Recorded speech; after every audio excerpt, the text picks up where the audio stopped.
কথা মতে যে উনি মানে কি বলতে যাচ্ছেন আমি জানি না। আল্লাহ কি, কি কাজ করেন।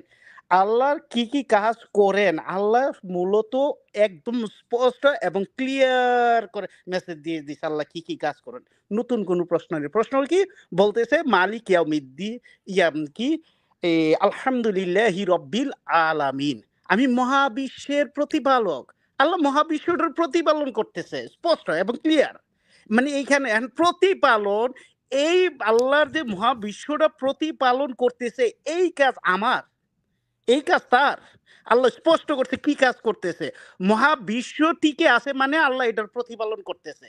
এবং এর ভিতরে যা কিছু আছে, চন্দ্র, গ্রহ, নক্ষত্র, নীহারিকা, ক্লাস্টার, সুপার ক্লাস্টার, যত গ্যালাক্সি থেকে galaxy, infinity plus virus, bacteria সহকারে সব কিছু আল্লাহ। এখন ওনাকে যদি বোঝানোই আল্লাহ কি কাজ করে, ঠিক আছে আল্লাহ ওই একটা ভাইরাস ব্যাকটেরিয়া লালন পালন করতেছে, তুমি দেখো, যাও যাও যাও, তুমি যাও দেখো কিভাবে করে। তুমি তো তোমার নিজের একটা ভাইরাস ব্যাকটেরিয়া কিভাবে লালন পালন হচ্ছে এটা বলতে পারো না, আর আল্লাহ বিশাল রাজত্ব নিয়ে তুমি চিন্তা করতেছো আল্লাহ কি কাজ করতেছে। হ্যাঁ, কি অদ্ভুত টাইপের কথাবার্তা। আল্লাহ স্পষ্ট করছে কোরআনে যে আমি মহাবিশ্বের প্রতিপালন করি, লালন পালন করি। আমি মহাবিশ্ব এবং এক একটা সিস্টেম এক একভাবে কমান্ড দিয়ে রাখছে, তারা তারা ওই সিস্টেমে চলতেছে। আমরা মানব জাতির একটু ইচ্ছা শক্তি দিছে, এই জন্য আল্লাহ তাআলা আলাদা করে একটা কিতাব নাজিল করছে ব্যালেন্স রাখার জন্য। না হলে আমরা শয়তানে আমরা একটু বেহেশতে যাইতে পারতাম না আল্লাহর কিতাব যদি না দিত। আল্লাহর কিতাব যদি না আসতো, তারপরে এই তথাকথিত হাদিস যে আমার ধারণার মতো এটি থাকতো, এইটি দিয়েই কিতাব হিসেবে চালাইতো। অথচ আল্লাহর কিতাব দেওয়ার পরও আমরা বিচ্যুত হয়ে পড়ছি। আচ্ছা, নাম্বার ওয়ান। এখন ওনার উত্তরটা সহজ ভাষায় হচ্ছে আল্লাহ কি কি কাজ করেন। চির অবসর গ্রহণ করবেন। অবসর মানে আল্লাহ তাহলে একদম ডেস্ট্রয় করে ফেলবেন সবকিছু। ডেস্ট্রয় মানে ডেস্ট্রয়, ডেস্ট্রয় স্টপ না, স্টপ না। ধরেন একটা অরবিটের মাধ্যমে, নিজের অরবিটের মাধ্যমে সূর্য নক্ষত্রগুলো চলতেছে, কারণ আল্লাহ একটা গ্রহ নক্ষত্রে বললো এ স্টপ, মানে এটা স্টপ, এটা আছে, এটা ধ্বংস হয় না, ডেস্ট্রয় হয় না, ফানা ফানা হয় না, যেটা হিন্দিতে বলে ফানা ফানা, একদম সব কিছু ধ্বংস করে ফেলানো, এটা হয় নাই। কোরআনে একটা যে কোরআন বলছে কোন ফায়াকুনের মাধ্যমে, যখন আল্লাহ বলছে যে আমি যখন কোনো কিছু সৃষ্টি করার ইচ্ছা করি তখন বলি কোন, তারপরে ফায়াকুন, হো, হয়ে যায়। তো হো হয়ে যাচ্ছে তো যাচ্ছে, কিন্তু এই যে আল্লাহ কমান্ডিং কোরআনে দিয়ে রাখছে, বা যখন সৃষ্টি করেছে তখন দিয়ে আচ্ছা রাখছে। বুরহান ভাই, জি একটা ভাই। আর্গুমেন্ট করি আপনার সাথেই করি। জি, কোন ফায়াকুন বললে যদি সব হয়ে যায়, তাহলে সবকিছু সৃষ্টি করতে 6 দিন লাগলো কেন? এটা কোন ছয়টা ফায়াকুন বলতে কি 6 দিন লাগে? ছয়টা টাইম জোন বানাইছে, এক একটা এটা ছয়টা টাইম জোন বানাইছে, এক একটারে এক একটা জগৎরে এক এক ভাবে তৈরি করতে নিছে, সবকিছু একসাথে মিক্সার করে নাই যে আমি পৃথিবী তৈরি আসমান তৈরি করবো, আচ্ছা এই দিনে তৈরি করছে, আচ্ছা মানে এক একটা সৃষ্টি ভিন্ন ভিন্ন। এইটার দ্বারা আল্লাহ তাআলা বুঝাচ্ছে দেখো আমি শুধু আসমান তৈরি এমন না, আমি জমিনও পারি, দেখো আমি জমিন আসমান পারি, আমি কিন্তু প্রাণীকুলও পারি। আচ্ছা ঠিক আছে, দেখো আমি প্রাণীকুল না, আমি জড় পদার্থ পারি। এইভাবে সৃষ্টির রহস্যগুলা যখন যাবেন, আল্লাহর এত ক্ষমতা, এত ক্ষমতা, কে বলতে পারো আল্লাহ বুঝি শুধু আদমকে মাটি দিয়ে তৈরি করছে, ভালো কথা। আল্লাহ তো আর মানুষটা আর মানুষ তৈরি করতে পারে না, মানুষের সেক্সুয়াল পদ্ধতি লাগে না। আল্লাহ হাওয়াকে সৃষ্টি করে দেখাই দিছে দেখো আমি কিন্তু মানুষ থেকে মানুষ বের করে ফেলতে পারি ক্লোনিং করে। তখন মানুষ প্রশ্ন করতে পারে ও মানুষ তো আদম থেকে হাওয়া বের করছে, বুঝছি পুরুষ থেকে তো মেয়ে বের হইবে, যেহেতু পুরুষের সবকিছু, মেয়ে থেকে কি মানুষ বের করতে পারে? জি, ঈসা আলাইহিস সালামের মরিয়ম থেকে বের করে দেখাই দিছে দেখো দেখো আমি কিন্তু বের করতে পারি, মহিলা থেকেও বের করতে পারি। আদমকে না, যখন কোলন কোলন করলে তো একই রকম হবে, কোলন জি করলে জি একই রকম হবে না? আমি এই তাহলে প্রশ্নটা হাওয়া তো হচ্ছে স্ত্রীলিঙ্গ, আদম হলো আমি এই পুরুষলিঙ্গ, প্রশ্নটা তাহলে একই রকম আনতেছি। হইলো কিভাবে? আমি এই প্রশ্নটা আনতেছি। তো এই প্রশ্নটা এখন আসে যে এখন সবাই বলবে, "ও ঠিক আছে, ক্লোনিং করলে তো যে পুরুষ থেকে পুরুষ ক্লোনিং করলে পুরুষই হবে। মহিলা থেকে ক্লোনিং করলে হবে, যেটা মানুষের আয়ত্তাধীন। আল্লাহ এখানে চ্যালেঞ্জ দিয়ে দিয়েছে, দেখো পুরুষ থেকে মহিলা তৈরি করতে পারো কিনা দেখো, মহিলা থেকে পুরুষ পারো কিনা দেখো। এটা আমার সৃষ্টি।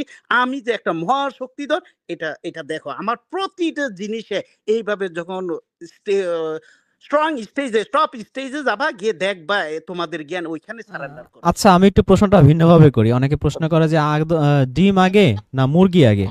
আমি প্রশ্নটা করতে চাই, মোরগ আগে না মুরগি আগে? মোরগ আগে মুরগি আগে এইটার কোনো আনসার নাই। কোরআনে বলছে আমি আল্লাহ জোড়ায় জোড়ায় আমি সৃষ্টি করছি। কোরআনের আয়াতের মতে এই প্রাণীটা আগে, এরপরে বংশটা সৃষ্টি করার তাহলে কি সিস্টেম। আমরা বলতে পারি যে আদম আর হাওয়াকে একসাথে জোড়ায় সৃষ্টি করা হয়েছে, not not single Adam? Not single Adam. Yes, yes, yes. এবং আল্লাহ বলছে ইয়া থেকে মানে সৃষ্টি করে সাথে সাথেই হাওয়াকে সৃষ্টি করে ফেলছে একসাথে একসাথে দুটোটা একটার পর একটা অন টাইম। ওইখানে কিভাবে সৃষ্টি করছে, কত বছর নিছে, এইগুলো আমার আল্লাহ তাহলে আমাদেরকে ফেরেশতাদের জানাই। সেজদা করতে বলছে, এটা কি শুধু আদমকে না আদম হাওয়া দুজনকেই?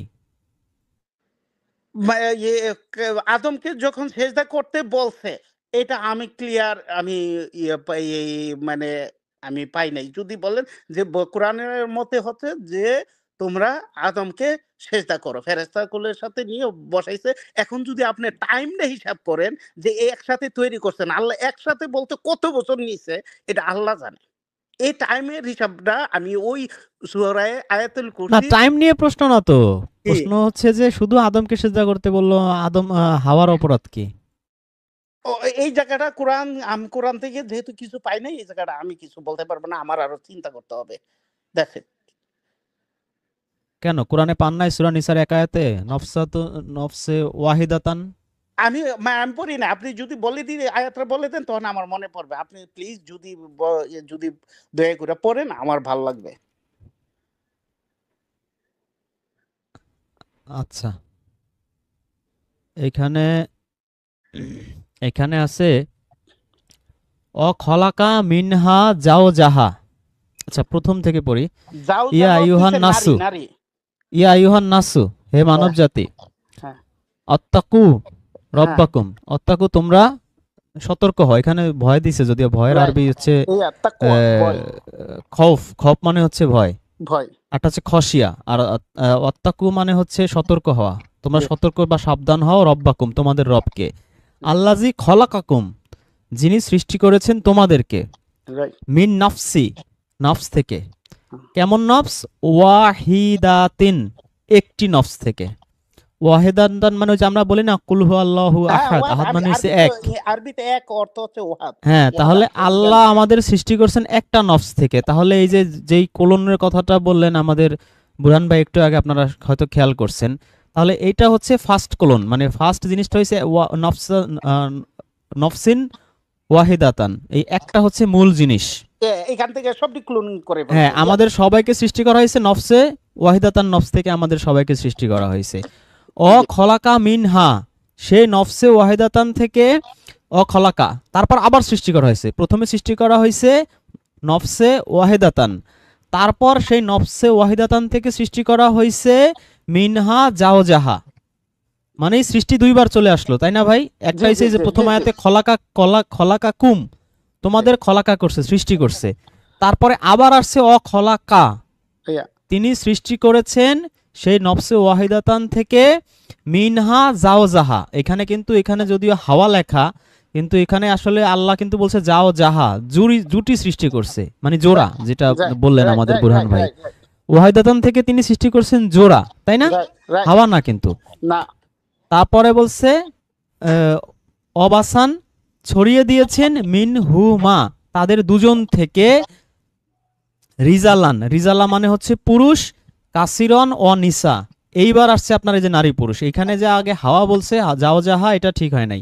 রাইট। এই যে সেই দুজন থেকে এইবার হইছে নারী আর পুরুষ, এই এক্স্যাক্টলি, এই এক্স্যাক্টলি, রিজাল হইছে আর রাইট, রাইট, নিসা হইছে। Right, right. ক্লিয়ার। আমি ক্লিয়ার এটার অর্থ। আমার মনে হয় যে আল্লাহ একেবারে ক্লিয়ার কাটে কথা বলছে। একদম আমরা ক্লিয়ার আসলে বলছে। ওই যে ইয়েস, হাওয়া ইয়েস। টাওয়া ঢুকাই দিয়ে মোল্লারা আসলে আমাদের ঘোলায় ফেলছিল। আমাদেরই ঝোলাই দিছে। হাওয়া কোনো শব্দে আসে নাই। এটা ওই মোল্লারা ব্র্যাকেট লিখছে। এটা হচ্ছে জুরি সৃষ্টি করছে। জুরি সৃষ্টি করার পরে তা এখন যেটা বোঝা যাচ্ছে যে হাওয়া এই সমস্ত ফেরেশতাগুলোকে বলছে তোমরা তাকে সেজদা করো, তার আনুগত্যতা স্বীকার করো। জিনিসটাই অথবা তার কাছে নত হও। সেজদা অর্থ এইটা আসে। তখন শয়তান কই অথবা বলে। এমন কি হইতে পারে যে বুরহান ভাই, আমি জি, শিওর না, আমি জাস্ট জানার জন্য বলছি, এমন কি হইতে পারে নফসে ওয়াহিদাতানটাই হচ্ছে আসলে ওই ওই মূল নফস, ওইটাকেই সেজদা ইয়া, করতে ইয়া, বলছে, ইয়া, এমন কি ইয়া। হইতে পারে? এমন হতে হ্যাঁ, নফসেতে কিন্তু সমস্ত আমাদের আত্মাগুলার, আমাদের নফসগুলার তো আগেই সৃষ্টি করে ফেলছে। আমাদের একা ওই সৃষ্টি করার থেকে সৃষ্টি করার পরেই তো সব আমাদেরকে ক্লোনিং করে আলাদা করে ফেলছে। তখন আলাদা করার পরে সৃষ্টি করেই তো জিজ্ঞাসা করা হয়েছে, আমি কি তোমাদের রব নয়? তো সবাই বলছে, জি আল্লাহ, আপনি আমাদের রব। তো এটা তো আমরা সাক্ষী দিয়ে আসছি। এই জন্য পৃথিবীতে এসে যত বড় নাস্তিক হোক, যা কিছু হোক, তার অন্তরে এটা থাকবি যে আল্লাহ কি আসলে আমরা বলছিলাম না বলছিলাম না। আল্লাহ নিয়ে তার প্রশ্ন গ্যারান্টি থাকবে, মৃত্যু পর্যন্ত থাকবে। এটা আল্লাহ ওই এটা এটা কোরআনের চ্যালেঞ্জ।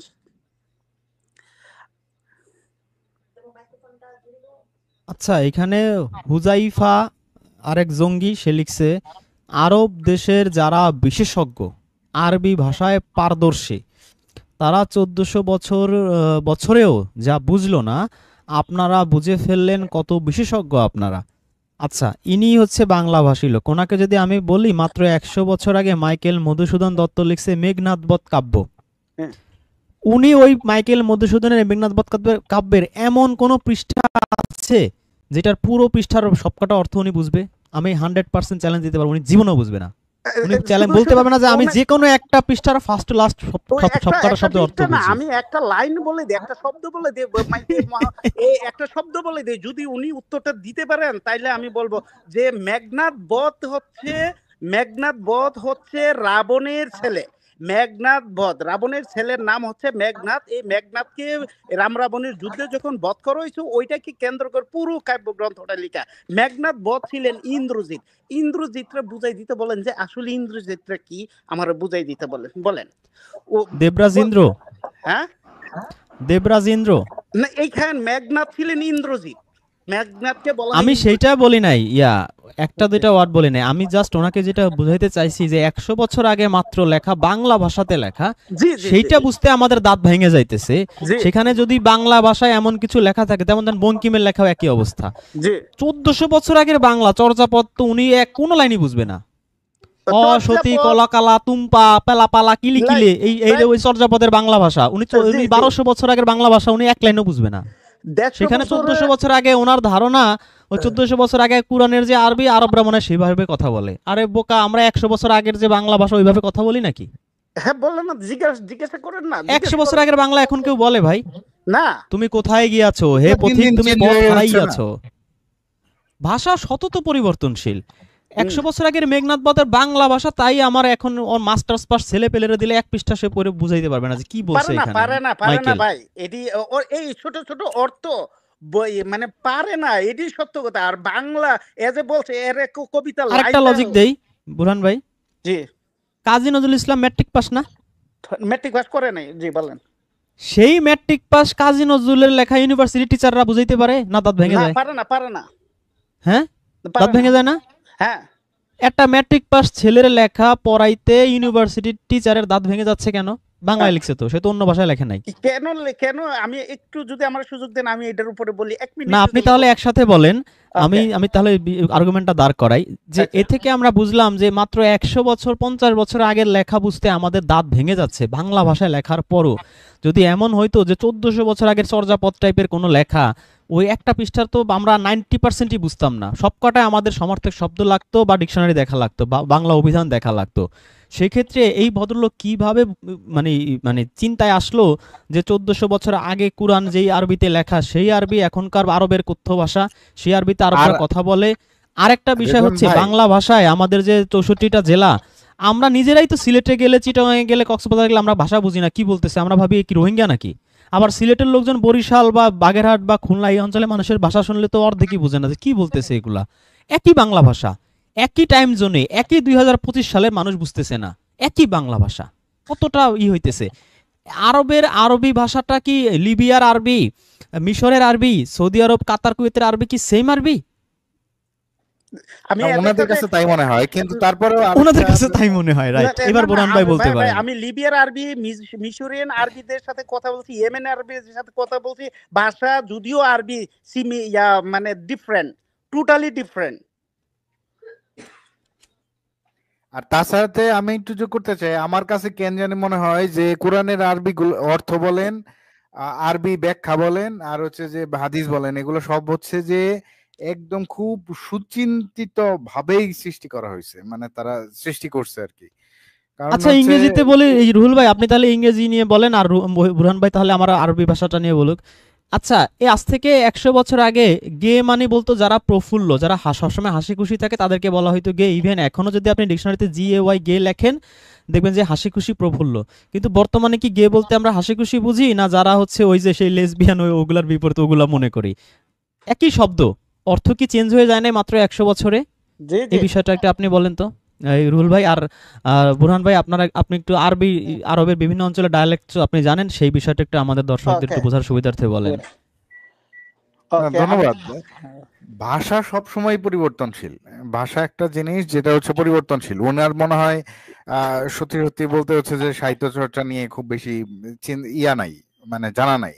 উনি যদি বাংলা ভাষার হচ্ছে যে প্রথম দিক থেকে পড়া শুরু করে তাহলে হচ্ছে যে উনি বুঝতে পারবে। এবং প্রথম দিকের যে সাহিত্য যারা ইয়া করছে তাদের বই পড়তে গেলে ওনার অবস্থা খারাপ হয়ে যাবে, উনি পড়তে পারবে না। তো ভাষা আসলে সবসময় চেঞ্জ হয়। এখন যে ভাষা মানুষ এই যে এখন বলে জেনজি, এই জেনজি টাইপের আমিও জানি না খুব, এরা এদের কথার ল্যাঙ্গুয়েজ আবার আলাদা। এরা সকল কিছুরই এত শর্ট ফর্ম তৈরি করে ফেলছে যে ওই যে মেসেজ যাতে অনেক কিছু না লিখতে হয়। হ্যাঁ, তো এইগুলা করতে গিয়ে কিন্তু XM এটা লিখলে কি বুঝে, মানে পরীক্ষা বা এরকম টাইপের তারা হচ্ছে যে এখন এই যে ইয়া টাইপের যে কি বলে জেনজি টাইপের যেটা বলে এরা এমন অবস্থা বানায় ফেলছে যে একটা লাইনেও শর্ট ফর্মে লেখে আর সেটা বুঝতে হবে। তো এখন এটাও তো একটা ভাষা তৈরি হয়ে যেতেছে, মানে একটা সাইন ল্যাঙ্গুয়েজ তৈরি হয়ে যেতেছে। তো এইটা হচ্ছে যে যারা একবারে পুরানো তাদের বুঝতে হলে অনেক কষ্ট হবে, যারা একবারে পুরানো তারা তো বুঝবেই না। তো ব্যাপারটা হচ্ছে ভাষা সবসময় চেঞ্জ হয়, ভাষার এইটা। আর আমার কাছে একটা জিনিস খুব বেশি মনে হয় যে এগুলো ইচ্ছা করে চেঞ্জ করা হয়েছে। উনি যেরকম বলতেছে যে তারা কি ভাষা বুঝে না আরবিরা, তারা হচ্ছে যে আরবি বুঝেও হচ্ছে যে এরকম করে কেন, তাহলে আমি না আমার একবার কাছে তো খুব বেশি মনে হয় যে তারা ইচ্ছা করে চেঞ্জ না করছে। রুহুল ভাই, কারণ হচ্ছে যে এখন কোরআনের চর্যাপদ সাথে এনে, রুহুল ভাই এখন হাদিস এত চর্যাপদ এনে, চেঞ্জ। রুহুল ভাই চর্যাপদ এনে এখন রুহুলাইন ভাই আপনাকে যদি আমি বলি ভাই এটা একটু পড়ে আমাকে বুঝান, আপনি বুঝাইতে পারলেন না, তখন একটা আরব যদি বলে এই রুহুলাইন ভাই কেমন বাঙালি, সে বাংলা ভাষায় লেখা চর্যাপদ, সে 10টা লাইনের একটা কবিতার সে 2টা ওয়ার্ডও বলতে পারতেছে না, মানে কি এ কেমন ভাই, সে কি বুঝে না, সে কেমন বাঙালি? How Seely. তখন আপনি কি তারে বুঝাইতে পারবেন যে ভাই রে এই বাংলা সেই বাংলা তুই বুঝোস না ভাই, এই বাংলায় তো আমরা কথা বলি না, এটা তো পরিবর্তনে কোথায় চলে গেছে? এটা কি আরবরে আপনি বুঝাইতে পারবেন? ভাই না, ভাই আপনি যাচ্ছেন চর্চাপদ, আপনি যাচ্ছেন এখানে ওই ওই লোকটারে কমন একটা কবিতা আছে বাংলা সাহিত্যে, একদম একদম কমন। আমি অন্য দ্বীপে যাব না, বিদ্রোহী কবিতা আসেন, বিদ্রোহী কবিতা দুই একটা লাইন বলি ওনাকে বললেন আচ্ছা তুমি তো বাংলা জানো, তুমি আমার এটি বুঝাই দাও, একদম কমন জিনিস। যেমন ধরেন আপনি জানেন মহাবিদ্রোহী রণক্লান্ত আমি সেই দিন হব শান্ত, যবে উৎপীড়িতের কন্দন রোল আকাশে বাতাসে, ধনিবে না অত্যাচারের খর্গ কৃপান, ভীম রণে রণিবে না। ভীমটা কে? ভীম কি আসলে এখানে ভীম কি বুঝাইছে বলতে বলেন? এরপর বিদ্রোহী কবিতাই ধরি এই আমি খর্গ খর্গ কৃপান কি, খর্গ কৃপান কি? রনিবে নাকি, যে আকাশে বাতাসে রনিবে না ধনিবে না, এই রনিবে নাকি? এটি তো শুধু ভীমটা জানতে গেলে, তার ভীমটা জানতে গেলে পুরো মহাভারত জানতে হবে, পুরো ফার্স্ট টু লাস্ট তার জ্ঞান থাকতে হবে। এরপরে ধরেন আর একটা আছে যে আমি পরশুরামে বিদ্রোহী কবিতার লাইন, পরশুরামের কঠোর কোঠার নিক্ষত্রে করিবে বিশ্ব, আমি বলরাম হলরাম স্কন্দে উপারি ফেলিব বিশ্ব। হলরামটা কে? বলরামটা কে? পরশুরামটা কে? এখানে কি এগুলো বলতে বলেন? সে বাংলা বাংলা একদম বাংলা কবিতা, একদম কমন বুরান কবিতা। ভাই, আমি 150 বছর আগে গেলাম না, বুঝাইতে বলেন, তাকে বুরান বুঝাইতে ভাই, বলেন। জি বুরান ভাই। তো তার মানে হচ্ছে যে আরবিতে কথা বলতে জানলে যে কোরআন জানবে এমন কোনো কথা নাই, এমন কোনো কথা নাই। এক্স্যাক্টলি তাদের সাথে আমি সরাসরি কথা বলতে একদম গভীর আরাবিয়ান, গভীর মিশরিয়ান, তাদেরকে পাইলে আমি এই কথাটি তুলি। তোলার পর তারা জি বলতেছে আমাকে দেখে আমরা মিশরি যারা আরবি বলি, আরাবিয়ান আরবির সাথে পার্থক্য আছে, লোকাল পার্থক্য, যেমন বাংলা ভাষায় সিলেট চট্টগ্রাম বরিশাল গেলে যে পার্থক্যটা হয় এই পার্থক্যটা আছে। আর জি কোরআনের ভাষার সাথে এই যে বাংলা সাহিত্যের বিদ্রোহী কবিতার ভাষা যদি সিলেটের ভাষার সাথে কম্পেয়ার করি, হবে না তো জিনিসটা। সিলেটের ভাষা দিয়ে কথা বললে সারা জীবন চলে যাচ্ছে, হঠাৎ করে বিদ্রোহী কবিতা এদের দরকার নেই, প্রয়োজন নেই, এরা চলে যাচ্ছে ভাষা ক্ষেত্রে। এখন বিদ্রোহী কবিতার লাইন যদি এদেরকে বলি, ডেফিনেটলি এরা চর্চা করতে হবে, ডেফিনেটলি এরা স্টাডি করতে হবে। সেম এখুদ অ্যারাবিয়ানরা তারার কোরআনরে জানতে গেলে যেইভাবে চর্চা স্টাডি করা উচিত, শত শত বছর ধরে ওইরকম কোনো ইনস্টিটিউট দাঁড়া করায়নি, অথবা তাদের শিক্ষা ট্রেডিশনটা ওইরকমই না। এই মোল্লা মাদ্রাসা মসজিদ যেরকম ঠিক কালচার চাষ হয়েছে এদের ইয়েতে, আরব সমাজে এদের কালচারটা, তো দেখেছি এদের কালচারটাই ধর্মের নাম দিয়ে আমাদের দেশে ট্রান্সফার করে ফেলছে। এই রাগটা আচ্ছা আমার ওই জায়গাটা উঠে। আচ্ছা বুরহান ভাই, জি ভাই। বুরহান ভাই, তো জি এখন যে এই যে মোল্লা মৌলবী যারা আছে, এই যে ইউপি মুফতি যারা আছে, মুফতি জি বর্তমান সমাজে, এরা যে কোরআনের কোরআনের সাথে গ্রামার দিয়ে অ্যাড করিয়া আয়াত, গ্রামার সাথে আয়াত অ্যাড করে, এটা কি তারা করতে পারবে? না, কোরআন সত্যিকার অর্থে যদি বাংলা বুঝাইতে যা, সত্যিকার অর্থে এরা বাংলা স্পেশালিস্ট হতে হবে ব্যাকরণ ভাষার উপরে, তারপরে আরবি থেকে ট্রান্সলেট করার পর অনেক অর্থ পাবে না।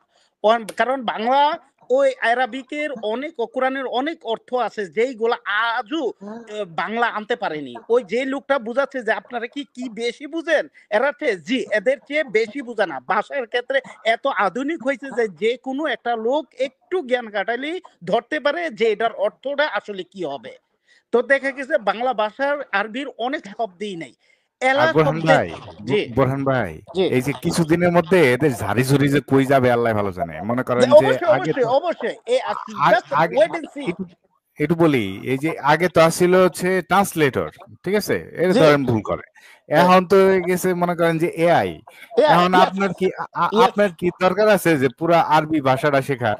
না না না না, একটা ধর্ম শিখতে গেলে ভাষা শিখতে এমন না। এবং এই যে আধুনিক যুগে জেন জির কথা বলছেন, ধরেন আমার মেয়েরা ইংলিশই বলে এমন এমন শব্দ যেটা ডিকশনারিতে নাই। ঠিক আছে, আমার মেয়ে 4-এ পড়ে, 3-5-এ উঠছে, তো তো এমন এমন শব্দ বলে, আমি কি হ্যাঁ এইগুলা কি, এগুলো তো শুনি, এগুলো ডিকশনারিতে নাই, নতুন শব্দ নতুন শব্দ, অত্যন্ত শর্ট ফর্ম, যেটা মানে এই অথচ ভাষা। তো তারার ভাষা যেইভাবে ট্রান্সফার হচ্ছে, যেইভাবে চেঞ্জ হচ্ছে, ওই চেঞ্জের সাথে কোরআন তো অবিকল 1,500 বছর আগে রয়ে গেছে, ওইটার সাথে লোকাল ল্যাঙ্গুয়েজের ভাষার বিশাল ফারাক আছে, যেটা আনবিলিভেবল। তো আমি মূলত এইটা আমি মূলত বুরহান ভাই, জি ভাই। এই যে সৌদি আরবে থাকে এক আমাদের গাজী ইয়াকুব ভাই, তিনি একটা কমেন্ট লিখছে যে আরবরা জুমার খুতবা দিলে তারা বুঝতে পারে না। আমি তাদের জিজ্ঞেস করেছিলাম, আপনি কি ইয়েস, এর সাথে একমত? আমি 100% একমত, একদম একদম একদম। হ্যাঁ আচ্ছা রুহুল ভাই, এই যে বাঙালিদের মধ্যে যারা মোল্লা 99.99% আসলে এটা জানেই না যে এই যে কোরআনের যে আরবি, এই আরবি আরবের লোকরা আসলে বোঝে না। এটার সাথে কি আপনি একমত? 100% একমত, 100%। মানে 100 রুপি ওনারা 100 রুপি 100 রুপি জামিল ভাই আরো বেশি দিয়ে দিছে। সত্যি কথা, তারা আসলে জানে না, তারা মনে করে আরবি ভাষা মানে সব ভাষাই এক। মানে কোরআনের যে আরবি আর হচ্ছে যে তারা যে বলে, এটা একেবারে সেম টু সেম তারাই ভাবে, এইটাই ভাবে। আচ্ছা হ্যাঁ, আরো আরো মজা লাগে ওই যে আজান আজান এখানে যে শুনে, তো মনে হয় যে পরিচিত ওই যে গল্পটা আছে না, ওইরকম হইছে আর কি। ঠিক আছে। আচ্ছা, আমি আসলে ভাই আমি গল্পটা বুরহান ভাই, আমি একটু গল্পটা হালকা করে বলি। সেটা হচ্ছে যে হ্যাঁ, এক লোক সৌদি আরবে গেছে, যাওয়ার পরে ঘুরে টুরে আসছে, হজ করতে গেছিল মেবি 10-15 দিন থাকার পরে তারপর বাংলাদেশে আসছে। তারপর বলতেছে যে আপনি তো বাংলাদেশ থেকে কওমি পাশ করে বসিয়াল বলো মাওলানা, আরবে তো যায় অনেকদিন ছিলেন, তো এখন বলেন তো ওদের ভাষাটা কেমন বুঝেন? কয় ভাই ওদের ভাষা আরবি বলে মনে হয়, কিন্তু যে আসলে আমি কিছুই বুঝি নাই। কি বুঝছেন? খালি আজানটা এইটা বুঝছি যে এইটা আসলে বোঝার মতো, আর যা বলছে আমি কিচ্ছু বুঝি নাই, খালি আজানটাই বুঝছি। পুরো ফাতে আলাম তো সুরা বলছে। না, উনি আবার নামাজ কালাম পড়তো না আর কি, শুধু আজানটা শুনছি জন্য বলছে আমি শুধু আজানটাই বুঝছি, আর কিচ্ছু বুঝি নাই। আচ্ছা ভাই, একদম ঠিক বলছেন, এবং বাস্তবতা এটাই। কারণ দুইজনের দুই কোশ্চেন এসে গেছে। উনি যে আল্লাহ কি করেন ওইখান থেকে আসছি আমি, যে হুয়াল হাইয়ুল কাইয়ুম, আল্লাহ চিরস্থায়ী চিরঞ্জীব, যে চিরস্থায়ী শব্দটা নিয়ে আমি বলতে আসছি, যে উনার উত্তরটি এখানে অধিকাংশ মিলে যাবে। সেটা হচ্ছে চিরস্থায়ী বলতে আমরা একটা যে ফর এভার, আসলে এটার অর্থটা, মেইন অর্থটা আমার কাছে যেটা উপলব্ধি হয়েছে সেটা হচ্ছে চির বর্তমান।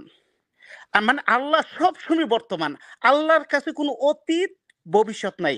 মানুষের জন্য টাইম জোনের ভিতরে মানুষকে ঢুকিয়ে অতীত বর্তমান সৃষ্টি করা হয়েছে। আল্লাহ হ্যাঁ, চির বর্তমান, চির এই জন্য বর্তমান। আল্লাহ বলছে সব জানে, এই জন্য ইয়েস কারণ তার ইয়েস, কাছে ভবিষ্যৎ নাই, তো এই এক্স্যাক্টলি জন্য সে জানে। এক্স্যাক্টলি। চির বর্তমান কিভাবে, আমি একটা উদাহরণ দিতে পারি। উদাহরণ রয়েছে, ধরেন একটা টাওয়ারে আপনি সবচেয়ে বড় টাওয়ারে উঠছেন, উঠে ঢাকার যে মিরপুর থেকে যাত্রাবাড়ি পর্যন্ত দেখা যায়।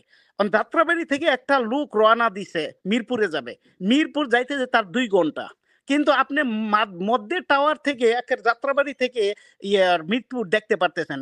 এই জায়গাটা পুরোটা আপনার কাছে বর্তমান, অর্থাৎ আপনি দেখতে পারতেছেন আপনি সামনে কি ঘটতেছে না ঘটতেছে সব বর্তমান। বাট যে লোকটা যাত্রাবাড়ি থেকে মিরপুরে রওনা দিছে, তার কাছে মিরপুর 2 ঘন্টার ভবিষ্যৎ। যেখানে সে যখন মাঝ বরাবর এসে যায়, যাত্রাবাড়িটা তার কাছে অতীত। অথচ যে টাওয়ার থেকে দেখতেছে পুরোটা, তার কাছে বর্তমান সবগুলাই। সুতরাং খুব সুন্দর উদাহরণ দিয়েছেন ভাই, খুব ভালো লাগছে। জি জি জি যে তার কাছে এটা মানুষকে এই টাইম জোন গুলা সৃষ্টি করার পরে এক একটা গ্রহে গ্লাসকিতে যে টাইম জোনটা সৃষ্টি করা হয়েছে, এইটা ওই গ্রহের ওদের জন্য, আল্লাহর জন্য না। আল্লাহর জন্য পুরো আসমান জমি সব কিছু বর্তমান। আল্লাহ কি করেন বর্তমানে এইটার একটা প্রেজেন্ট। এই জন্য আল্লাহ এই জায়গা বলছে হুয়াল হাইউল কাইয়ুম, যে আমার কাছে সবচেয়ে বেশি প্রায়োরিটি ওয়ার্ডটা হচ্ছে যে আল্লাহ চির বর্তমান, আল্লাহর অতীত। এবং এখন যদি আল্লাহকে নিয়ে কেউ প্রশ্ন করে আল্লাহর অতীত কি, আল্লাহর অতীত নাই, আল্লাহ তো সবসময় বর্তমান। আল্লাহর অতীত কি? আল্লাহ বর্তমান, মানে আল্লাহর অতীতও নাই ফিউচারও নাই, আল্লাহ সবসময় বর্তমান। আমি এই জায়গাটা যদি ফিলোসফিক্যাল যদি একটু কষ্ট করে বুঝতে মানুষের, আল্লাহ বর্তমান, আল্লাহর অতীত নাই ভবিষ্যৎ না। আমাদের অতীত আছে, আমাদের বর্তমান আছে, ফিউচার আছে, এই আমাদের সৃষ্টিকুলের আছে, আল্লাহর নাই।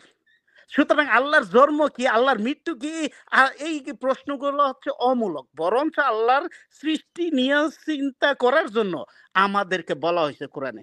এবং আল্লাহ যে বর্তমানে এবং মহাবিশ্বে প্রতিপালন করতেছে, মহাবিশ্ব ধ্বংস করার পরেও আল্লাহ বর্তমান, অর্থাৎ অন্য যে ডাইমেনশনে আমাদেরকে নিয়ে যাবেন, ওই ডাইমেনশনে আল্লাহ ম্যানেজমেন্ট করবেন। আল্লাহ সবসময় ব্যস্ত। এখন ওই ডাইমেনশনের পরের জগৎটা, ডাইমেনশন তো এই লেটেস্ট একটা শব্দ আসতেছে, মানুষের ডোর টু ডোর শব্দটা পৌঁছে যাবে। মানুষ যখন থেকে ডাইমেনশন বুঝতে শিখে ফেলবে, মানুষ 1000 বছর অ্যাডভান্স হয়ে যাবে। এই সাধারণ পাবলিক গুলা যে জিনিসটা কি ধরেন আমাদের যেমন 4 ডাইমেনশনেই তো হচ্ছে ইয়া করা যায়, এই যে অতীতেও যাওয়া যায়, আবার বর্তমান ভবিষ্যতেও যাওয়া যায়। অতীতে যাওয়া যায়, ভবিষ্যতে যাওয়া যায়, ছোট হওয়া যায়, বড় হওয়া যায়, তার ইচ্ছা। যখন আর তাকে 5 ডাইমেনশনে গিয়া হচ্ছে যে অতীত বর্তমান বলতে কিছুই থাকে না। জি জি জি এখন 7 ডাইমেনশনে তো ধরা হয় যে 7 ডাইমেনশনে জিন জাতিরা। এখন ওই ডাইমেনশনে যাওয়ার পরে যাদেরকে ইচ্ছে শক্তি দান করা হয়েছে, তারা যা খুশি তা করতে পারে। ফেরেশতারা 8 ডাইমেনশন, তারা যা খুশি তা রূপ ধারণ করতে পারে, কিন্তু তাদেরকে ইচ্ছা শক্তি দেওয়া হয়নি, যার ফলে তারা আল্লাহর কন্ট্রোলে, তারা আল্লাহর আদেশ ভায়োলেট করতে না। জিন জাতিকে উইলিং যে ফোর্স, যেটা ইচ্ছা শক্তি দেওয়া হয়েছে, যার ফলে এরা যা খুশি তা করতে পারে। এই জন্য তাদের কিতাব দরকার, এই জন্য আল্লাহর হুকুম আহকাম দরকার, তাদের সেম আমাদের দরকার। আমাদের বুরহান ভাই, আমার ছোট্ট একটা আর্গুমেন্ট আছে। বুরহান ভাই, জি বলেন। আমার ছোট্ট একটা, আপনি বলছেন ফেরেশতাদের ইচ্ছা শক্তি দেয়া হয়নি, এখানে আমার অবজেকশন আছে। জি বলেন। ফেরেশতাদের জিজ্ঞেস করছিল যে আমি পৃথিবীতে আদম মানুষ সৃষ্টি করতে চাই। ফেরেশতারা বলছে তুমি কি এমন কাউকে সৃষ্টি করবা যে জমিনে ফ্যাসাদ সৃষ্টি করবে, রক্তপাত সৃষ্টি করবে? সূরা বাকারা। তারপর বলছে যে যখন আদমকে বানাবো তোমরা সেজদা করো। তো যার ইচ্ছা শক্তি নাই তাকে তো আর এত কিছু জিজ্ঞেস করার কোনো যৌক্তিকতা নাই, আছে? না, সবাই সেজদা করলো, একজনের সেজদা করলো না। সবাই সেজদা করলো, একজনের সেজদা করলো না, তো ভিন্ন মত দিল। তাহলে তার ইচ্ছা শক্তি যদি থাকতো যে তার অর্ডার ভায়োলেট করতে পারবে না, তাহলে সে ভায়োলেট করলো কিভাবে? তুমি কি এমন ইভেন সে ভিন্ন মত দিছে। হ্যাঁ, রাইট, এমন ভাই, রাইট। এটাও তো ভিন্ন মত ভাই, এটাও তো ভিন্ন মত। এটাও তো ভিন্ন মত। এবং একজন কমন ভায়োলেটও করছে, সে ইবলিশ হয়ে গেছে। আচ্ছা, এটা তাহলে যেতটুকু আপনার এই কথাতে বোঝা যাচ্ছে, এদের ইচ্ছা শক্তি আছে কিন্তু এরা আল্লাহর হুকুম ভায়োলেট করেন না। হ্যাঁ, ইচ্ছা শক্তি আছে কিন্তু ভায়োলেট করেন। এটা সূরা নাহলের 48, 49, 50 আয়াত পড়লে আপনি ক্লিয়ার কাট পাবেন। এক্স্যাক্টলি। তা এইটাই আমি দাঁড়াইছি আপনার এই আয়াতের অনুসারে, এটা দাঁড়াইছে। আর দ্বিতীয়ত, জিন জাতি ইচ্ছা করলে এরা ভায়োলেট করে, আল্লাহর আইনগুলো ভায়োলেট করে। এখন আল্লাহর আইনটা কি, তো জিন জাতির মধ্যে আরো বিষয় আছে, আরো বিষয় আছে। আমরা যে কথায় কথায় বলি মানুষ আর জিনেরই শুধু আল্লাহ ইচ্ছা শক্তি দিছে আর কাউরে দেয় না, এটাও তো ভুল। আপনার গরু, ছাগল, হাঁস, মুরগি সবারই ইচ্ছা শক্তি আছে। মন চাইলে খোপে ঢোকে, মন চাইলে ঢোকে না। আছে এরা না? ওই হ্যাঁ এরার আল্লাহর কত সিস্টেমটাকে কুরবানির হাটের কত ভিডিও ভাইরাল হয়েছে কিনা, মালিকের সাথে যাবে না, সে দৌড় দিয়ে আরেক দিকে চলে যাচ্ছে। Right right. তো হয়তো যখন যদি সবাইকে ইচ্ছা শক্তি দেয়া দেয়া হয়, তাহলে এই ইচ্ছা শক্তির দ্বারা ওরা ভায়োলেট করে না, আমরা ভায়োলেট করি। That's it. বুরহান ভাই, জি ভাই। ওরা ভায়োলেট করে না, কোনটা করে না? ওই যে আমানত আহজাবের Yes, ৭২-এ, yes, এই yes, আসমান জমিন সবাইকে আমি আমানত দিয়েছিলাম, কেউ তা বহন করতে রাজি হয় নাই, শুধু মানুষ yeah, রাজি হয়েছে। right. আমানত ভায়োলেট করে না, কারণ আমানত তো ওরে দেয়াই হয় নাই। ও তো আল্লাহর সাথে বলে নাই যে ঠিক আছে আমাকে পাঠাও পৃথিবীতে, তুমি আমাকে হুদা দিবা, এটা আমি মেনে চলবো, এটার কমান্ড সব ভায়োলেট মানুষ করবো একসাথে না। দাঁড় করায় কি জিজ্ঞেস করছিল নাকি যে সবাই হ্যাঁ, একমত হয়ে গেছে যে আমরা নিমু এটা আমানত? তাই তো, সেরকমই তো দাঁড়ায়। মানুষ রাজি হয়েছে মানে কি, মানুষের মধ্যে তো আমিও পড়ি, আপনিও পড়েন, তাই না? জি জি জি অবশ্যই। ভালোই তো, দুনিয়াতে ঐক্যমত হইতে পারে না, আর ওই সময় সকল মানুষ একমত হয়ে তো গেছে এটাও আল্লাহ বলে দিছে না, আমরা তোমরা ফিরে যা আসবো। নিয়ে মতভেদ করো হাসরের মাঠে তোমাদের আল্লাহ সব ফায়সালা করে দেবে। কি জামিল Yes, ভাই, অবশ্যই অবশ্যই। মতভেদ করবো, সেটার ফায়সালা তো হাসরের মাঠে করে দিবে। না না, আমি আমি বললাম যে সকল কিছু নিয়ে এত মতভেদ করে, কিন্তু ওই ব্যাপারটা নিয়ে না, কেউ মতভেদ মতভেদ কখন করে না করে? রে। সূরা আল ইমরানের 18-19-এ আছে, মতভেদ কখন করে? যখনই তাদের কাছে তখন আল্লাহ তার কোনো কাছে কিতাব হিদায়াত পাঠায়, আসে। তখনই হ্যাঁ, মতভেদ শুরু করে দেয়। হ্যাঁ, কিতাব পাঠানোর পরে এই যে ফাজলামি শুরু হয়, জি জি জি, একদম হানাফি একদম। শাফি মালিকি হামলি শুরু হয়ে যায়, ও কিতাব প্রোটেস্ট্যান্ট অর্থোডক্স ক্যাথলিক শুরু হয়ে যায়, জি ব্রাহ্মণ শূদ্র ক্ষত্রিয় এইসব শুরু হয়ে যায়। জি কিতাব আসার আগে শুরু হয় না তো। না সেটাই।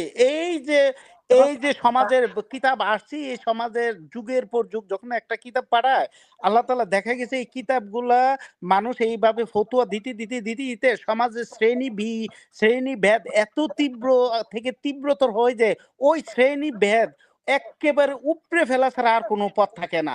তখন কোনো জায়গায় দেখা গেছে আল্লাহ তাআলা একেবারে শাস্তির মাধ্যমে, এটা মানুষ দেখে শাস্তির, আমি দেখি মানব জাতির জন্য নিয়ামত। এখন ধরেন লূত আলাইহিস সালাম জাতিটা যদি না দিত, এখন প্রতি ঘরে ঘরে এই গেইজম থাকতো।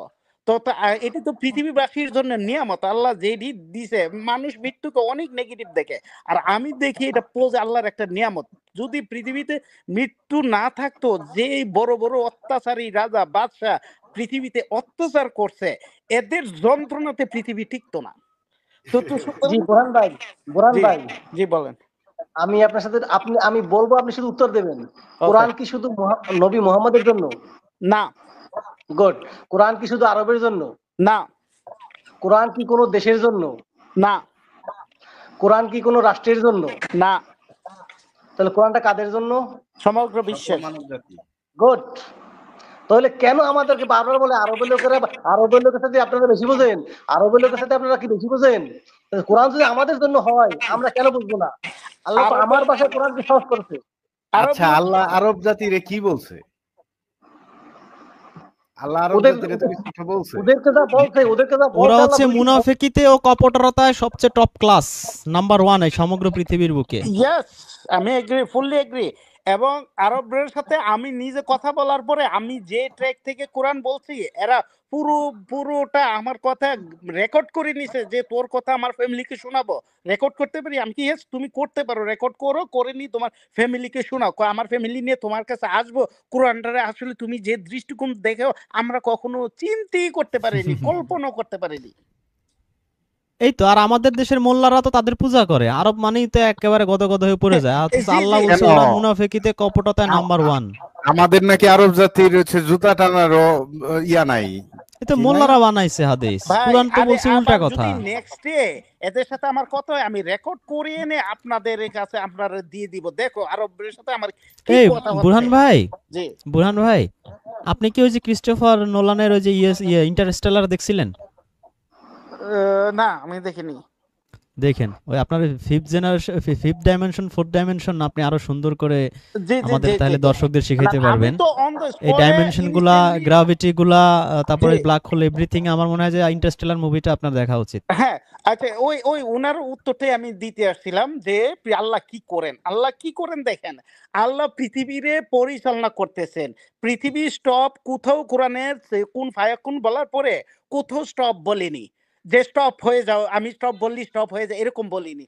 তা আল্লাহ যেটা বলছে একেবারে ডাইরেক্ট কিয়ামত দিয়ে শেষ করে দিছে। কিয়ামতটা কি এরকম, কিয়ামতের সত্যিকার অর্থে বাংলা সমর্থক শব্দ এখনো হয় নাই। কিয়ামত হচ্ছে ভূমণ্ডল নবমণ্ডল যা কিছু আছে সব কিছু ধ্বংসপ্রাপ্ত হবে, ধ্বংস করে ফেলবেন।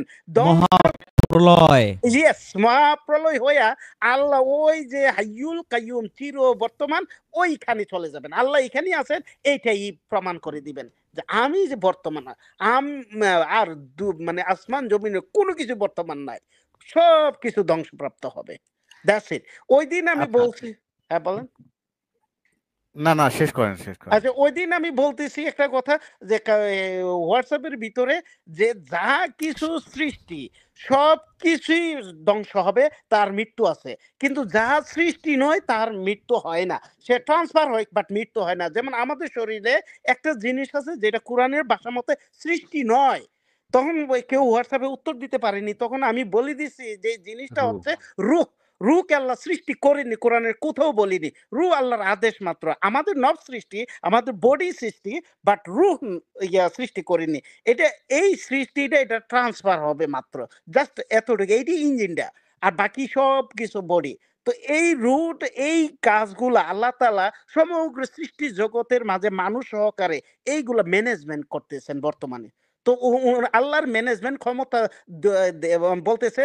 এক নাস্তিক আমার প্রশ্ন করছে এইভাবে যে, নাস্তিকের প্রশ্নটা দিয়ে আমি শেষ করে দেই। প্রশ্নটা করছে, আচ্ছা বুরহান, কি যদি আল্লাহ থাকতো না, এ আসমানে বিশাল করে লেখা থাকতো আল্লাহ। আমি বলতেছি এটা কি কস? যদি ট্রিলিয়ন ট্রিলিয়ন লাইট ইয়ার্স দূরে দেখতো, তুই দেখতে পারতি? তোর চোখ আমরা ভিজিবল ক্ষমতা তুই জানোস? এভাবে তো বলিনি। তো তর্ক তো হইছে এই আমরা দেখা এমন ১০০ মাইল ২০০ মাইল দূরে আল্লাহু আকবার করে লিখতো। যদি লিখে পৃথিবীর অন্য প্রান্তে তারা তো দেখবে না, বা এটা ঢাকা পড়তো। তা এইরকম চিন্তা আসলো কেন? খুদ পুরো আসমানটা আল্লাহ তাআলা তোর সামনে তুলে ধরছে। তারপরে তুই বুঝোস না আল্লাহ যে আছে। আপু খুদ আসমানটা তুলে ধরে বুঝাচ্ছে যে এই দেখ, পুরো আসমানটা তোর সামনে তুলে ধরছি, এর ভিতরে যা আছে সব আমার সৃষ্টি মাত্র। তারপরে তুই বুঝছ না। এরপর বলতেছে হ্যাঁ এইভাবে তো চিন্তা করিনি। তো ওই লোকটারে বলা উচিত এই আসমান জমিনের ভিতরে যা আছে সব কিছু কিভাবে ম্যানেজমেন্ট হচ্ছে, কিভাবে এই গাছপালা বড় হচ্ছে, কিভাবে মৃত থেকে জীবিত হচ্ছে, এগুলো কোরআন উদাহরণ দিছে। যেমন একটা বীজ একটা শুকাইয়া আমরা একদম ড্রাই করে ফেলি, ওইখান থেকে আল্লাহ মৃত থেকে যে প্রাণ বের করেন, আবার জীবিত থেকে প্রাণ বের করেন। আল্লাহ আবার মানে আল্লাহর সৃষ্টি সবকিছু এখানে আলোচনা করা হয়েছে। এইগুলো চিন্তা না করে ও আল্লাহ কি করেন এটা প্রশ্ন করতে আসছে। কি করেন তো গুড। আমি দেখাই দিলাম, চিন্তা করতে না বলেন। বরুণ এই ভাই, পুরান এখন ভাই, আমাদের যে এই লাস্ট ইয়া কথাটা, রুহুল ভাই, রুহুল ভাই, হ্যাঁ ওই যে ভাই অনেকে ওই যে প্রশ্ন করতেছে যে আরবদের আমরা গাইলাইতেছি বিনা ডকুমেন্টসে। আমি একটু ডকুমেন্টটা দেখাই দেই, তারপর আপনারা কথা বলেন। এটা হচ্ছে সূরা তাওবা আয়াত ৯৭। দেখেন এখানেও মোল্লাদের জালিয়াতি দেখেন। এখানে সূরাটা শুরু হয়েছে আল আরবু, এই যে আরব শব্দটা দিয়েই আয়াতটা শুরু। আসাদ্দু মানে কঠোরতর, কুফুরন, আসাদ্দু কুফুরন ওয়া নিফাকান। নিফাক মানে তো সবাই জানি যে মুনাফিক বলি না আমরা, এটা রুটার হয়েছে নিফাক। তারা হচ্ছে কুফুরান মানে হচ্ছে যে এই যে কুফুরি আর কি। কুফুরিতে আমরা বলি যে কাফের হয়ে গেছিস তুই।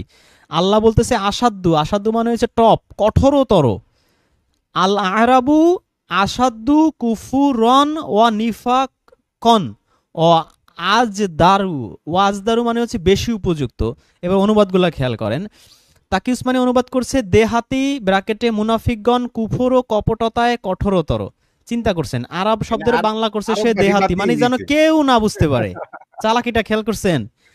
কেউ যেন বুঝতে না পারে এখানে আল্লাহ আরবদের কথা বলছে। সে লিখছে দেহাতি। ভাই এই দেহাতি মানে কি এই বাঙালি কয়জন বুঝবে দেহাতি? সম্ভব? সম্ভব না। আরবদেরও বাংলা করে কি? ব্র্যাকেট দিয়ে লিখছে মুনাফিক।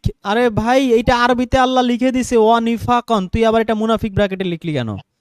এই করছে জালিয়াতি।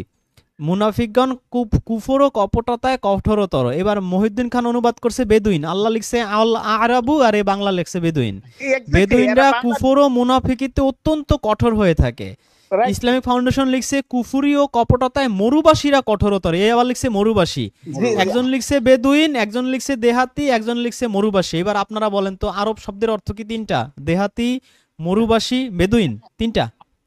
যে আরব না লিখতে খুব কষ্ট হয়, আরব যদি লিখে ফেলে মোল্লাদের তো গোমর যে ফাঁস হয়ে যাবে। বাসুরের নাম আরব নিতে আরব লজ্জা লেখা তো হয়। আপনার নামতে পারে না, হ্যাঁ, ভাসুরের নাম নামতে নিতে পারে না, লজ্জা হয়।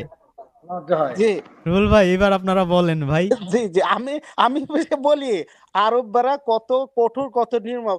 যে তাদেরকে এই কোরআনে বলা আছে এরকম মহিলাদেরকে কুণ্ঠাসা করে ঘরের ভিতরে রাখার জন্য বলা আছে। এই একটু রাজতন্ত্রের বিরুদ্ধে একটু প্রতিবাদ করছে, খাসুগিরি তুর্কির এম্বাসিতে ফালে টুকরো টুকরো করে ফেলছে। এইটা করাত দিয়ে, করাত দিয়ে, করাত করাত দিয়ে দিয়ে জামাল টুকরো টুকরো খাশোগিরি করে ফেলছে। খাশোগিরি। এটা কোন কোন আইন? এটা কোন কোরআনের আইন? এই এটা হইছে মহিলাদেরকে এই যে অল আরাবু, এই যে অল আরাবু আসাদ্দু কুফুরান মুনাফিকিন, এটা এই হ্যাঁ এই আইন।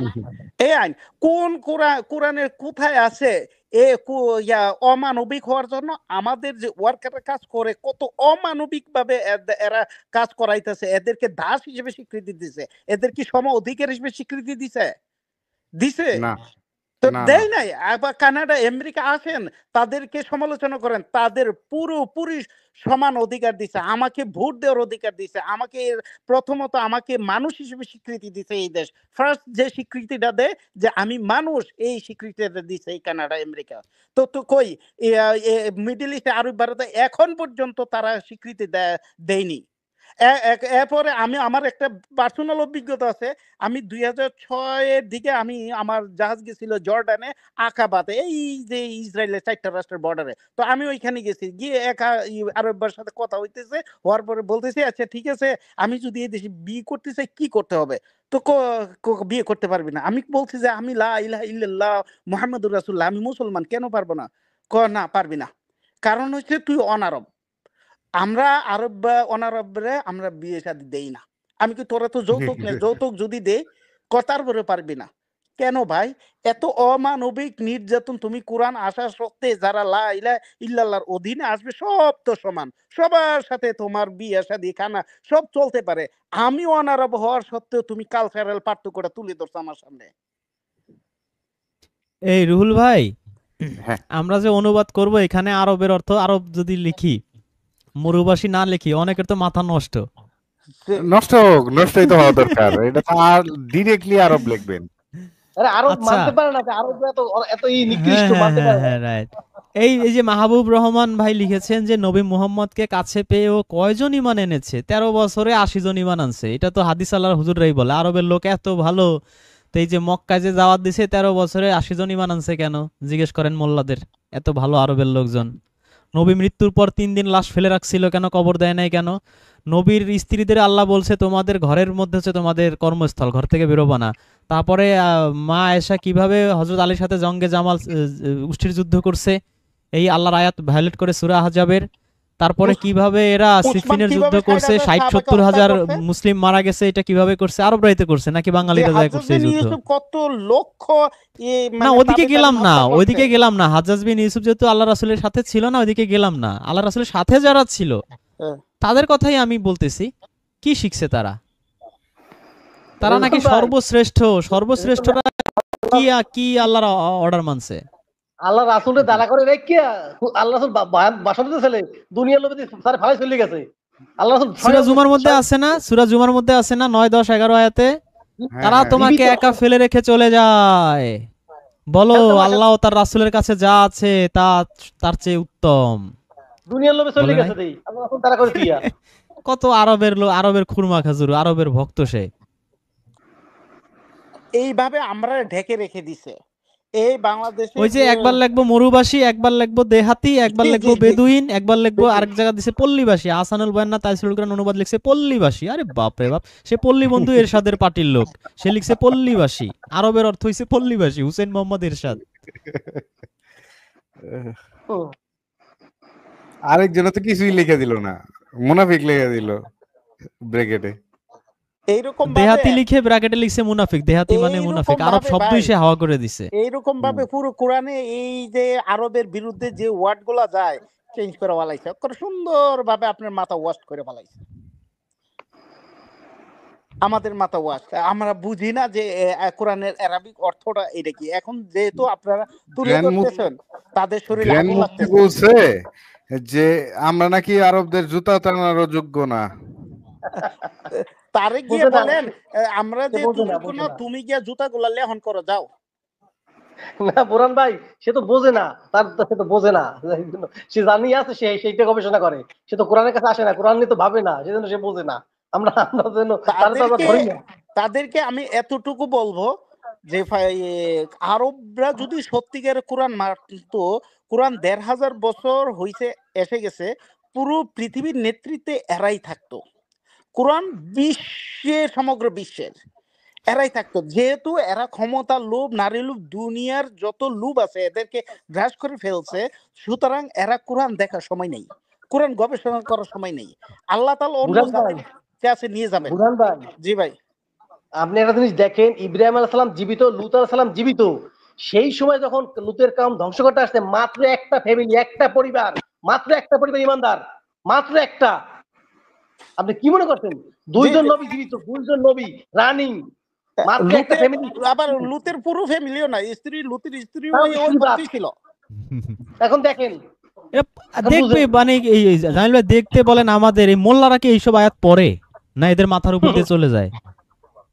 মোল্লারা পরে এইসব আয়াত যদি পড়তো, চিন্তা করতো যে ঘটনা কি, দুইটা নবী রানিং আর আযাব আসতেছে, শুধু একটা ফ্যামিলি বাদে সবাই সবাই সবাই ধূলিসাৎ হয়ে যাচ্ছে। তার শোয়েব ভিতরে নবীর কোন কাহিনী নবী? পড়েন, একই কাহিনী। হুদের কাহিনী পড়েন, কোন একই নবী? কাহিনী। ইব্রাহিম নবী, যাকে আল্লাহ খলিল বলছে, ইব্রাহিম নবী, যার মিল্লাতে আমরা আছি, সেই নবী রানিং। চিন্তা করতে পারেন? যদি এই যে আব্দুল্লাহ ডেলি এসে এই যে আমাদের রাহুল হাদিস নিয়ে তর্কাতর্কি করে, এই জন্য অনেকক্ষণ ধরে বসে রয়েছে, জয়েন করি না কেন, গালিগালাজ শুরু করছে। দেখেন এই যে প্রাইভেট চ্যাটে রুহুল ভাই দেখতেছেন কিনা, তার সাথে আমরা বলতেছি এই যে সূরা তাওবার ৯৭ আয়াত নিয়ে আলোচনা করতেছি। এখন সেই আয়াত বাদ দিয়ে আমরা তার সাথে আমরা হাদিস নিয়ে আলোচনা করি। আমাকে দরকার আছে হাদিস নিয়ে তার সাথে তর্কাতর্কি করার? না তুমি না না, হাদিস মানো ভাই, মানতে থাকো, আমাদের কি যায় আসে তাতে? আমি কিছু যায় আসে না তো। আমি আমি আসছি ভাই, ওই আল্লাহ কি করেন এর জবাব দিতে। আল্লাহ তোমাকে সমগ্র বিশ্বটা তুলে ধরছেন, আল্লাহ কি করতেছেন দেখো, ঘুরি ঘুরি ঘুরি ঘুরি ঘুরি ঘুরে লার্ন করে দেখো, আল্লাহ সৃষ্টি গবেষণা করো। আরেক মুশরিক খেপছে, হুমায়ুন কবির, সে খুব খেপা খেপছে, শুধু শব্দে শব্দে কোরআন বলবা, বাইরে কোনো কথা বলবা না। আরে বাপ রে বাপ, বাইরে কথা বললে তো হাদিস ওয়ালাদের গায়ে লাগে, এই সুন্নিদের গায়ে লাগে, এই যে গ্রান্ড মুফতিদের গায়ে লাগে, মোল্লাদের বাটপারি গায়ে গায়ে পড়ে যায়, আরবদের পূজা করে এরা, সেগুলো ফাঁস হয়ে যায়, খুব কষ্ট হয়ে যাইতেছে। তো না, আমরা আয়াতের বাইরে তো বলি নাই, আমরা তো হচ্ছে যে সেইটাই তো। বললাম, হাদিসে আরব শব্দটাকে তারা যে জালিয়াতি করছে এটা বের করে দেখাইলাম। ৩ জনে ৩ অনুবাদ করছে, এটা কেমন বিষয় বলেন? শুধু একটা আরব শব্দের শব্দটা অনুবাদ জালিয়াতি করছে ৩, ভাই। যদি ভাবতাম যে না এটা আসলে মরুভাষী হবে, সবাই সালাহ মরুভাষীই তো শব্দটারে লিখতো। জালিয়াতি করছে। সালাহ শব্দটার প্রথম যেটা ১ নম্বরে আমি রাখতে চাই, যে সালাহ শব্দটারে জালিয়াতি করছে। তারপরে সালাত করছে, রুকু করছে, সিজদা সব করছে, করছে। হজ করছে, কোনটা করে নাই ভাই? সালিহীন, সালিহীন এর অর্থটা কি? সৎকর্মশীল বা সৎকর্ম, নেকামেল, আরবিতে উর্দুতে কইবেন নেকামেল, বাংলাতে ভালো কাজ। এদের বলতে কলজা কাঁপে, এদের বলতে কলজা কাঁপে। এরা এরা মনে করে যে ৫ ওয়াক্ত নামাজ যে পড়ে সে হলো ভালো মানুষ, হ্যাঁ সে হ্যাঁ, সুদ খাক, ঘুষ খাক, যাই ভালো করুক তাই করুক। কাজের নেক আমল দিয়ে একটা সাইকোলজিক্যালি একটা চিত্র দ্বারা করাইছে। এই নেক আমল লিখছে, একজন লিখছে সাজিদ, লিখছে আমি বাহাস করতে চাই, এই বাহাস করবে সে। দেখি তার পরিচয়টা শুনি, সে ভাস করার উপযুক্ত কিনা। যদি কমই আলিয়া পাস হয়, মোল্লা হুজুরের ডিগ্রিধারী হুজুর হয়, তাইলে করব। আর যদি আম জনতা হয়, হুন্না মুসলমান, তার সাথে করব না। নিজের জ্ঞান নাই, তার সাথে করে লাভ আছে? আমরা বড় বড় মোল্লা টোল্লা হইলে, জুব্বালা হইলে তাইলে করব আর কি। যে সাজিদ, পরিচয় দেন আপনার, পরিচয় দেন। ভাই হ্যাঁ, আপনার কি, আপনি আলিয়া পাস না কমই পাস? এমনি বুখারী শরীফ হাদিসের অনেকগুলো বই পড়ছি ভাই। আমারে কিছু বলার সুযোগ দেন, তাহলে তো এটা বুঝবেন। আপনি বুখারী শরীফের অনেকগুলো হাদিস, আপনি আম পাবলিক তাই তো? বুখারী শরীফ পুরো পড়ছি ভাই, আরো অনেকগুলো আরে আপনি বুখারী শরীফ পুরো পড়ছেন, ২ বার বলার তো দরকার নাই, শুনছি তো। না না, ওনারে নিয়ে আসেন, ওনার ওনারও আমাদের জানা দরকার, আপনার কি কোনো মোল্লার ডিগ্রি আছে কিনা, নামের আগে মুফতি মৌলানা ঠোল্লা মোল্লা লিখতে পারেন কিনা, সেটা জানা দরকার। আপনি বলবেন যে না ভাই এই ডিগ্রি এখনো হয় নাই, কয়েকটা বুখারি মুখারি পড়ছি। ও তো তাবলিগ জামাতে যখন চিল্লা দিছি, তা আপনার চেয়ে বেশি বুখারি ঠুকারি আমরা পড়ছি। না ভাই, ঠিক আছে, ওই জ্ঞান নিয়ে কি বাহাস করবেন আমাদের সাথে, আমি তো ঠিক বুঝি না। ডিগ্রি ছাড়া হইলেও কথা বলবো, কিন্তু রেফারেন্স দিতে হবে, শুধু মন করা কথা কইলে হবে না। যদি রেফারেন্স আর দিতে হয় আর তাহলে কোরআনের কথা বলবো। আয়াত দেওয়ার পর যদি তালিমালি করে তাহলে খবর আছে। সেটা তো অবশ্যই। আচ্ছা যাই হোক নিয়ে আসেন। এই ভাই একজন আপনি লিখছে তো উনি বুখারী হইছে পড়ছেন। বুখারী পাস। আপনি কি আচ্ছা। ভাই ইয়া আসসালামু পড়ছেন? আলাইকুম ভাই। কোরআন পড়ছেন? ঠিক আছে ভাই, আসসালামু আপনার আলাইকুম। ডিগ্রি একজন দিছে, আমি আপনি হইছেন শুধু বুখারী কোরআন পাস। থেকে বলবো ভাই, শুধু কোরআন থেকে বলবো ভাই, শুধু কোরআন ঠিক থেকে আছে, বলবো। আপনার মাত্র টাইটেলটা আমরা 3টা লিখে দেই, বুখারী পাস। শুধু কোরআন থেকে পড়বেন, রেফারেন্স দিবেন তো নাকি? জি জি, মাত্র 3টা আয়াত আপনাদের সারা এই যে আপনাদের যত আলোচনায় সবকিছুরে মিথ্যা প্রমাণ করার জন্য যথেষ্ট, ইস, ইনশাআল্লাহ। ইস, আল্লাহ যে আল্লাহ কোরআনে আরব বললো আল্লাহ। এইটা হচ্ছে যে আমি মিথ্যা হয়ে যাব না?